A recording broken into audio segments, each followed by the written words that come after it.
So folks, today is a big day. It marks the genesis, pretty much, of a brand new business model here at Phoenix Resale. All of these packages were all sent from viewers who requested our buy list, which we have somewhere around here, and sent us games based on the prices that we're paying on this sheet. We're hoping to do a lot more deals like this in the future, but as I'm opening it up and just kind of inspecting things real time, wanted to also take some time to answer some questions, some advanced level reseller questions that we got.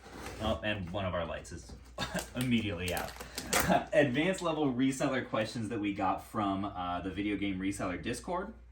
I'll try to put both my work email and the link to the Discord in the description of this video if anyone is interested in that. Spanky, you want to hit me with the very first question? Hey Caleb, thanks for this section. I would like to know how you handle products that are not selling within the 180-day period. Do you discard them, continue publishing them, or request a return? It would also be interesting to see the other side of the coin, how many stagnant products one might have, products that were sold below cost, and other related aspects that people rarely talk about. Very nice. Thanks again. Love it. Great question. Who asked that? That was Merton. Merton. Okay. Don't your mouth is right next to the camera, so you don't need to shout at me. I'm the one who needs to shout. Apologies to everyone. Apologies to everyone at home if you're wearing earbuds. But this deal right here is, you can see a whole bunch of like the same stuff. This is from my friend Austin, who I see at conventions pretty often. Whole bunch of, look at this. Look at all these Twilight Princesses. Love to see that. And it looks like, oh wow, a bunch of Metroid 3 Prime Corruptions. I think all of these are CIB as well. So appreciate Austin for sending this one in. But as I'm checking some of these, sorry, who did you say it was that asked that? Merton. Okay. Merton, appreciate the question. So his question is in regards to specifically Amazon FBA, because after 180 days of having inventory at Amazon's warehouses, they start charging you long-term storage fees. And it's a good question because I actually checked my long-term storage fee report recently, and I was really surprised how low those fees really are. Because it was only, I think I probably had like 20 or so items that were in the long-term storage fee bracket because they had been there that long. And the fees were like a few cents a month, I think, if I'm not mistaken. So I don't worry a ton about it. The biggest thing that I worry about is not sending in inventory that will get to that point. If I do look at something and I realize, okay, I shouldn't have sent this in the first place, I just request that back. Unless it's like under $15, then I just have Amazon liquidate it. But if it's like $20 or so or more, I request it back, and then we'll sell it either like on Whatnot or we'll put it in a Shopify bundle or something like that. That's kind of my threshold though. I really do focus more though on just not sending things in that won't sell within ideally like 3 months. So we're sending in a lot less like loose games, a lot less good condition games, really trying to focus on the nice complete stuff, which is part of why we started the buy list program, because we're just trying to get more of the inventory that we like dealing with the most. Great question though. Great answer. Grimace Demiance says, how do you deal with Amazon's inventory space restrictions that they implement during the Q4 rush since you're such a big store? Isn't it Grimace the Menace? Meance.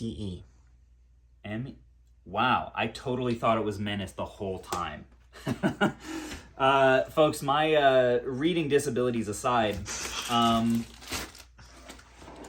forgot the question. Oh, the holiday restrictions. So far, I haven't gotten hit too hard with them. I think the primary reason for that is that we do focus on stuff that sells fast, right? Like, if I could send in probably 50 copies of Twilight Princess, I wouldn't be surprised if they all sell within a couple months because they're in such great condition. So the only time you really have to worry about it is if you have a lot of inventory that sells slow, or especially a lot of large oversized inventory. I mentioned in the last video that we're actually not taking consoles anymore. So that really helps with not having to worry as much about the inventory restrictions. I think a couple of years ago I did have to like watch more what I was sending in. But basically the only way that you can respond to that is low or raising your standards for the sales rank of stuff that you will send in. So like maybe during the holidays, normally you'll send stuff in that's like 70K or below, and you have to decrease it to like 50K or something, depending on how much inventory overflow you have. By the way, shout out to our new shelves over here. I've been saying that I need to do this for a long time. All of this stuff over here is stuff that like viewers have given us, almost all of it. Like someone will come up at a convention, or like will ship us stuff with deals like this. Maybe we'll get something today, but just wanted to say thank you guys to anyone who has sent something in, because finally I put some shelves up when I was putting all the other inventory shelves up yesterday, and displaying some of the stuff that, you know, just means more to me. That's just kind of a fun perk of the business. Okay, this one looks like a smaller buy list order from Alex. Really appreciate you, Alex. Gonna keep this in here and we'll get to see. Spanky is sliding around like Solid Snake. Okay, we've got, looks like really nice condition so far. Banjo-Kazooie, WWF No Mercy. One thing I would recommend for you guys shipping stuff, don't put these kinds of games on top of each other, because it does tend to wear a lot on the edges there of cartridges. I'd recommend having a layer of bubble wrap between them. Doesn't matter so much with the plastic case games. Looks like a really nice copy of Smash Bros, Pokemon Black. Just easy bread and butter kind of stuff. What's our next question there? Encounter Alex says, how is the buy list going? How what's did you up, go Alex? about making it, and how often do you plan on updating it? Yeah, that's a good question. I think we'll update it. The plan is every month. So I'll have like a running, the way that I'll update it is like I'll have September's buy list. I need to start that like today. And anytime, like maybe we get a ton of Mortal Kombats in and I'm like, okay, I need to decrease our buy price on that so we get a few less of them in. I won't do that for August. I'll do that for the following month, so that whatever month people are sending things in, they'll know what prices exactly we're giving. And the way that I went about making the buy list is just checking the games that are selling the fastest for us on Amazon, like relative to when we send them in. Like what are the games that are the hardest to keep in stock, and just kind of going based on that. And also understanding that like good or acceptable condition games sell slower for us. So if we're going to have a program like this, we have to be really picky about condition. But so far we've gotten really good feedback on the process. All of these invoices so far, I'm not seeing anything that really needs a deduction. We are gonna have to, obviously, like, once the camera's off, this one's a little bit suspect, honestly. We've got a little bit of like schmutz and stuff on the bottom of that disc, so we'll be doing some like testing and more thorough inspection and stuff once the video is done. But I'm hoping to not have to make any big deductions. This one looks like has no manual, this God of War 2 disc set, so I'll put that one aside. I don't know if that originally maybe didn't come with one, so we'll check on that as well. But definitely if you guys are using the buy list, make sure to take a really close look at the condition notes, condition guidelines at the top here. I think that answered Alex's question. Appreciate you, man. Drew's Electronics says, from watching your last P-Sale video, I understand you are now pointing your focus toward games with a higher sales rank while lowering the margins. Yes. How do you plan on keeping the supplies for these high-dollar, high-demand games, especially with Q4 coming up? Pretty much this right here, like, well, that's not entirely true. We'll do a little bit of online arbitrage to fill in the gaps, but it's primarily going to be like buying collections, buy list deals with viewers of the channel, and then conventions. So August is actually a one convention month. We're in the smack in the middle of convention season right now. So in June I went to 2 conventions, July 2 conventions, August I'm only going to Retro World Expo at the end of the month, and then also FlipCon, but I'm not, you know, that's just a reseller networking event, so I'm not buying a lot there. Actually, I am buying a lot there because I have a collection pickup that I'm going to be doing, so that'll be good. But those are the 3 primary methods: is staying consistent with conventions, doing more deals through the buy list, and then filling in the gaps with a little bit of eBay, and also networking with like our local game stores or the ones that I'll see on my travels. By the way, this one that I'm opening right now is from Ronald Johnson, appreciate that. And oh, Wii Sports. This is probably our single fastest selling game on Amazon. Like, probably dozens of copies of it get bought every day. More folks really liking to send us in some street games today. Mm-hmm. I guess our prices must be really solid on those. Might be above eBay if I'm being honest. I'll have to double check. What's the next cue for us? Retro Cody says, when starting out and building your eBay store, is it better to sell in volume or high quality, high value items? That's a great question. Because, what, doggy? You trying to get my attention about something? I think Elsie needs to go out. In a little bit. I'm in a video. Can you give me a second? It's a good question because early on, like, usually you're operating with more restrictions, right? You usually have less capital to expend on inventory, and it's also a little bit more difficult to get what inventory you do because your systems aren't in place, you don't have as many connections, that sort of thing. So I would recommend, I think one of the things that can really handicap people early on is not moving things fast enough because that's going to really put a limit on your cash flow. So as a result of that, I would focus on going narrow, kind of like you said, rather than like broad and like low margins. Go narrow with really quality items and price them well, right? So whether you are, picking up a collection and listing every single game individually, even like the $5 ones, which I normally wouldn't recommend. I'd recommend bundling those up if they're under 12 or so. Or you're listing like $100+ GameCube games, price them 5 to 10% below market, buy at a price where you can still afford that and keep that cash flow coming in. Our motto here at Phoenix Resale is buy low, sell fast. Okay, here's another game I found that doesn't have the manual, unfortunately. So that is the kind of thing that we may have to make a deduction for, because it is important that with the disc games and with the DS games and 3DS games that they do have the manual that's necessary to be complete, unless they didn't originally come with one. But I'm pretty sure Donkey Kong Country Returns did. There are some 360 games or more recent console games that didn't. So we're definitely understanding of that and wouldn't expect you to just, Photoshop in a manual to create one that didn't originally exist. Hopefully that answered the question. If not, shoot me a Discord DM and I'll try to clarify. Sniper Dragon Den, what's some good cheap Switch games that are good for people to start their own road to Switch with? Okay, a collecting question. I love it. Good cheap games. I think about indie games first. If you're looking to save money, I would say Stardew Valley is probably my favorite that you can get for definitely under $30, maybe in the 20 or so range if it's used. What's another one? Undertale is really excellent. Not a Switch exclusive, but really solid one. Just Dance 2019 and 2020, by the way, are definitely the most valuable Just Dance games. Highly recommend looking out for these at game stores and stuff because often they'll be a little bit underpriced. But that's at least 2 solid recommendations for you. I don't know. I'm trying to think what else.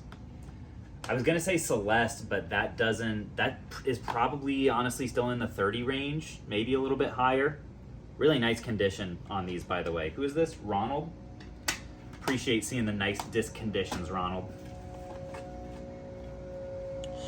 Retro Games AZ, how long are you willing to let inventory sit before you liquidate it? What's your average time inventory sits from the time you buy it to the time you flip it? Yeah, I would say, honestly, probably around a month. Not counting the time that it takes to get to the warehouse.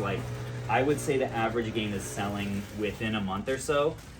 Although, if you count all of our inventory, if you take a look at this stuff over here, and especially in our dark corner that we don't talk about over there, which is all of our Whatnot inventory, we haven't done a Whatnot in over a month.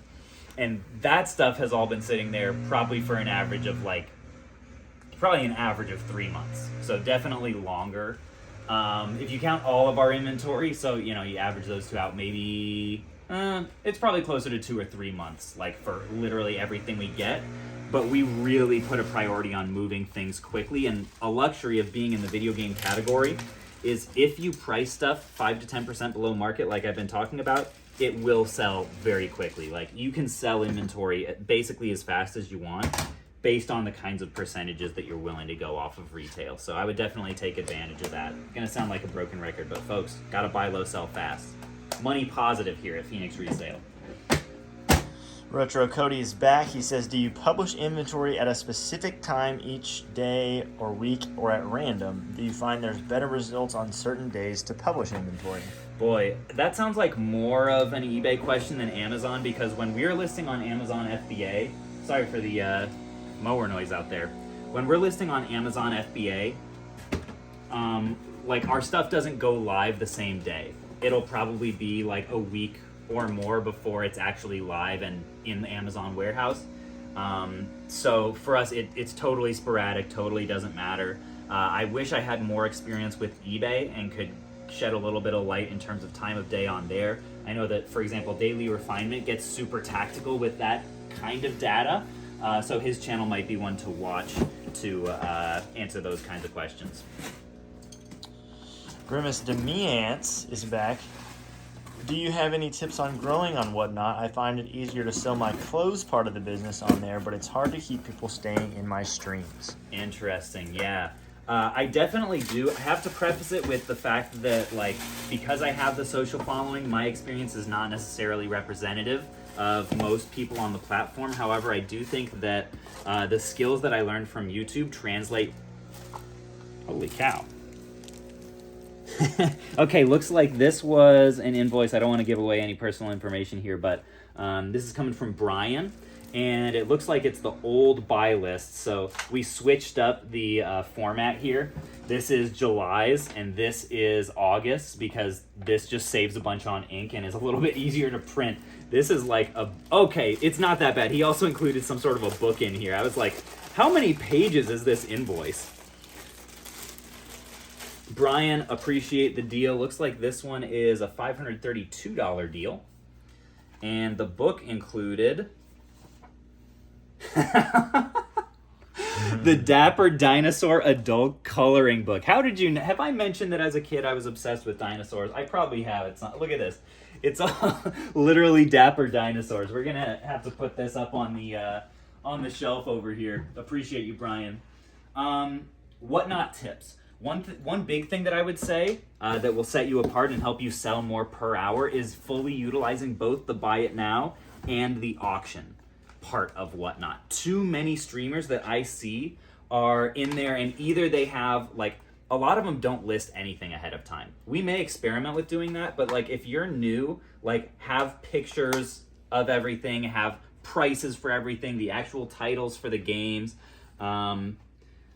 like make quality listings both in buy it now and in auction. And in buy it now, again, price things 5 to 10% below market value so you actually have a chance of selling stuff. A lot of the sellers that I see on there, they're pricing at or slightly above price charting and hoping for offers, and they're sitting there and they're not being entertaining. There's like no music going on. They're just like gaming, and they've got their phone like set up looking at the back of their head and like a stack of games. Super lazy. So the biggest advice I would have is, one, be entertaining. Have you and your face on camera at all times if possible, and actually like interact with people as a person. That's a big thing that draws people to Whatnot as a platform rather than just going to eBay. Have good prices on the stuff that you sell, and don't be one of those sellers that just takes their eBay leftovers and sells it on there. You have to actually sell decent stuff. You don't have to do dollar auctions. If you're worried about selling for way below market, like you can start stuff at 50%, 60%, 70% of market value and just see if anybody wants it. Hopefully they'll still get a good deal, and then they'll come back and they'll follow, and you can be chatting with them. And just do your best to create a community, sell good stuff, and create quality listings would be a big thing. I'll tell you what not to do is list 3 items with generic titles and have a stack of games and be playing Tekken and not even watching your chat for an hour as you hope that people randomly stumble into your stream and buy your stuff, and then go on Reddit and complain that only YouTubers can be successful on Whatnot. Because I know a bunch of people who are really successful on there that don't have a social following. Although I will also say, recently, foot traffic on there, sorry, Brian, I just dropped your games. I guess they're my games now. Deduction on all those games, they're dirty on the floor. anyways, I do think a lot of what I learned on YouTube, also in terms of like marketing and like titling and thumbnailing your show and appealing to what people want in a show, has served me really well on whatnot. But there's no question that it is an advantage to have, you know, however many people that follow you from one platform to another. Any other questions? 2 more. Sean says, are there any game series you personally are speculating holding onto for possible future price hikes? For example, the Armored Core series saw quite a large jump in prices across the franchise with the announcement of the next game. Yeah. That's a great question. My answer is no. Our model is buy low, sell fast. It's not buy low and hold, or like speculate and hold and maybe the price will go up later. It is, however, a great thing. That's one thing that we really go hard on in the Discord, is like when stuff like that does happen, we want to be the first to capitalize. So usually game stores take at least a few weeks to catch up with price hikes like that. So now is a great time to go out to your stores, your local places, your pawn shops, whatever, and start buying up those games at the old prices before they get a chance to change them so that you can take advantage. That's the biggest reason that we have threads specifically dedicated to retail arbitrage and video game store leads, because that kind of stuff happens all the time. You just need to stay up to date with like video gaming news. And there's also a section, I think, of pricecharting.com where you can see the games that are like most on the rise in terms of price. We say the best question for last. Google number 27 says, how much does Illa make per month reselling? Hella Dope is one of our Discord mods. I bet he would tell you if you asked him. He's a pretty forthcoming guy. Can't say we've had that conversation recently, though. I know he's had a lot of transitions this month with his store and everything, so things are probably in flux, as they often are here at Renix Sale as well. These Wii Sports... Oh my gosh, this was from... this is Batical. I didn't even realize that I didn't connect that dot. Totally Radical, Brian Batical. Wow, this is like a whole care package in here. Appreciate you, Batical, for this one. Longtime Discord member. We'll go ahead and throw this up here in the background, and appreciate you guys watching here.